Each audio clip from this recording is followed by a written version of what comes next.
Hello everyone, my name is Božena Bakula. I study International Relations and Political Sciences with the major concentration on Asian Studies. And today I will be telling you about the structure of Government of Ireland. There's a couple of things I should tell you first. I will be bouncing off my notes quite a lot, and my Gaelic pronunciation will certainly be off. But other than that, I think I have pretty good information to share with you. And also there's a lot of information, so if you want to take notes, I suggest you do it. So let us begin. Ireland is a parliamentary representative democratic republic and a member of European Union. The head of the state is popularly elected President of Ireland.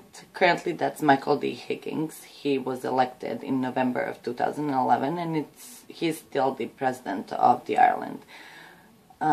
Even though he's the President, he doesn't officially have any political power or influence. The true political power lies with the Prime Minister. And the Prime Minister since March 9th, 2011 has been Enda Kenny of Fine Gael Party.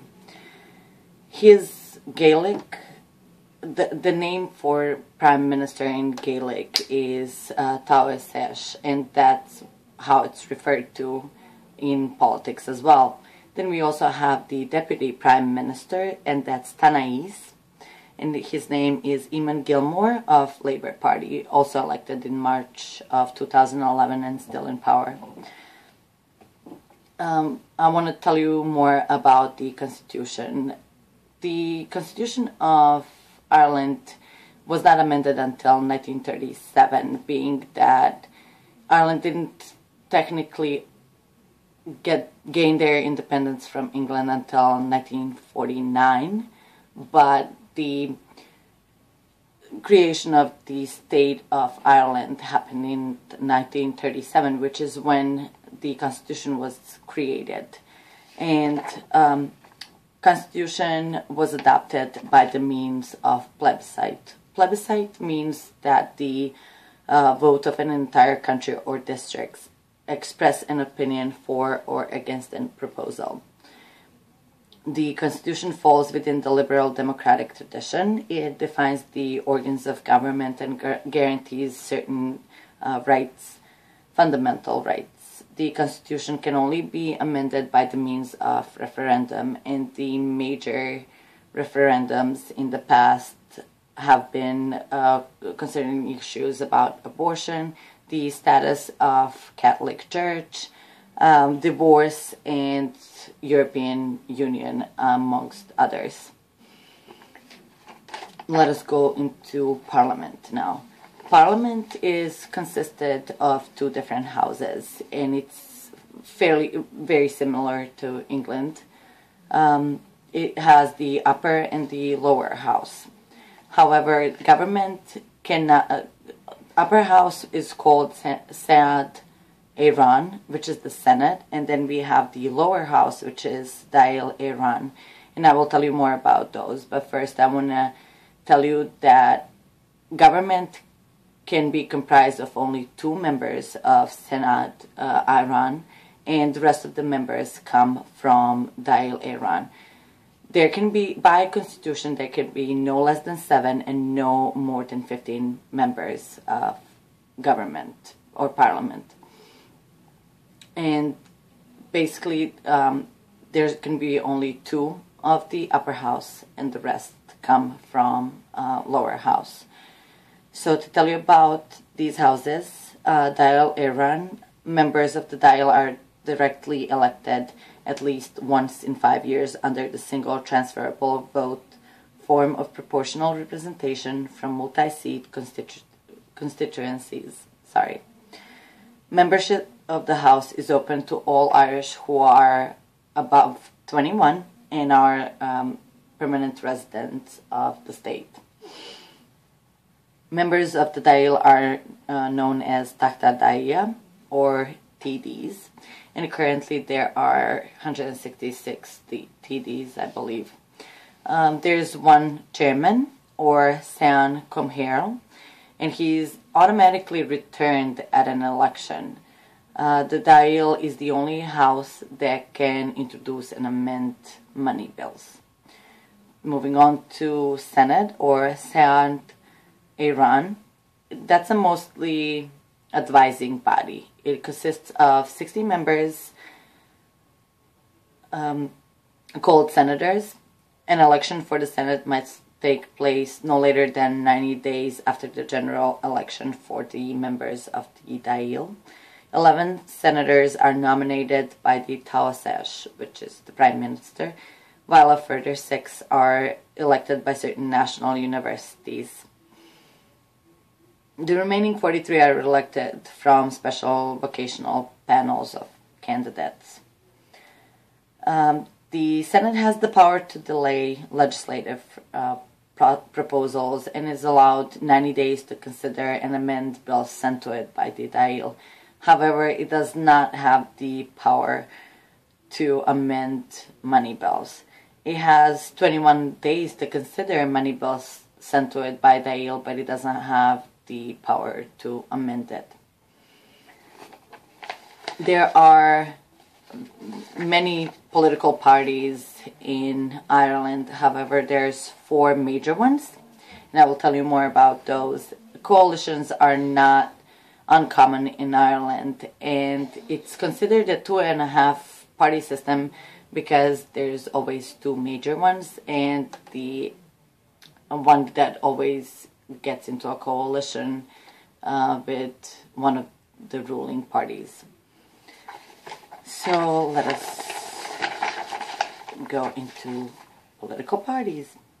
The current largest parties in the state is Fine Gael, and that's traditionally the party of law and order. It is associated with strong belief in pro-enterprise and reward, has a strong pro-Europe outlook, and it's been ruling the government since 1922, I believe. It formed government 8 times. Yeah, I'm pretty sure 8 times. The second largest party in the state is the center-left Labour Party. Labour has formal links with the trade union movements and have governed in 7 coalition governments.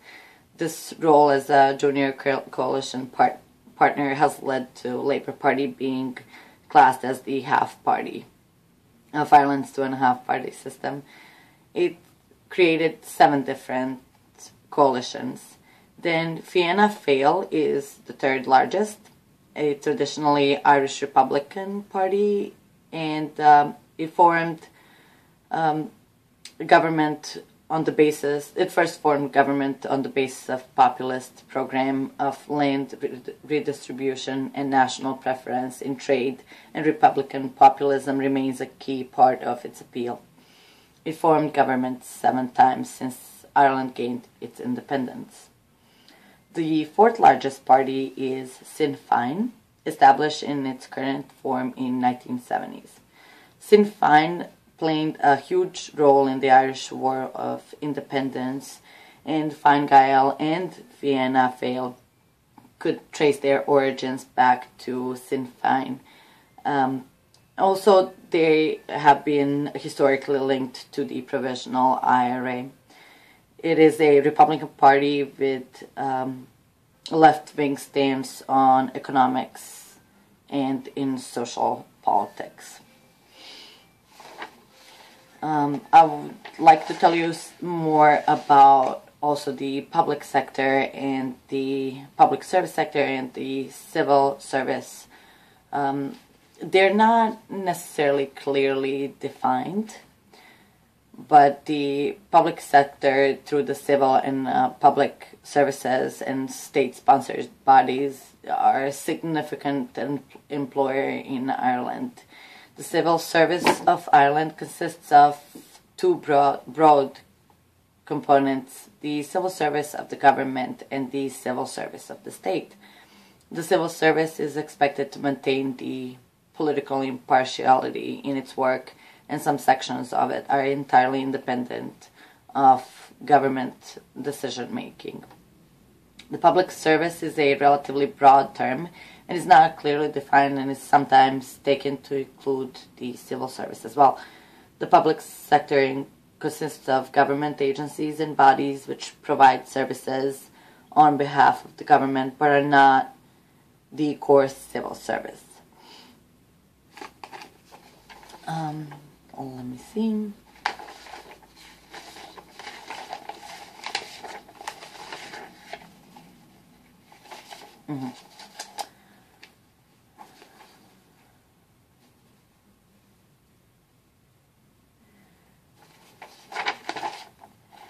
Excuse me.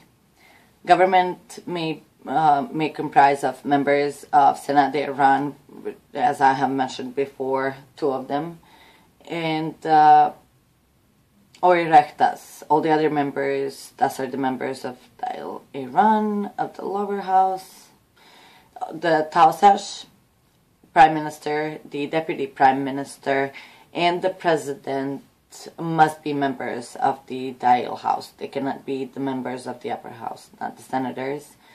Taoiseach is nominated by Dail Iran and appointed by the President. Other members of the government are nominated by Taoiseach, approved by the Dail Iran, and appointed by the President. So I believe that's all. Just to conclude, we have 2 different houses of Parliament in Ireland, the upper and the lower house. The Parliament or the government must consist of anywhere from 7 to 15 members, and they have a term of 7 years in office. Ireland does have a president, but the president doesn't have any real political power.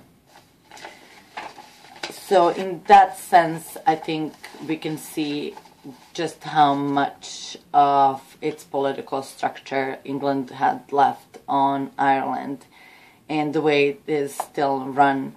And it's working for them because Ireland is one of the major economic contributors to European Union, and they're a valued member. Most of their politics are based on Northern Ireland and England relations, which is something that I think is going to be covered later on, and I wouldn't want to get into that. But I think it's kind of interesting to see a different aspect of a country that's gained independence from England and hadn't completely failed, because it did adopt the political system the Britain has, which is by the people, for the people, English way. And that's it. If you have any questions, please ask them, and I hope my presentation has been clear enough. Looking forward to sharing more information with you guys throughout the semester, and I hope you all have a great Mother's Day.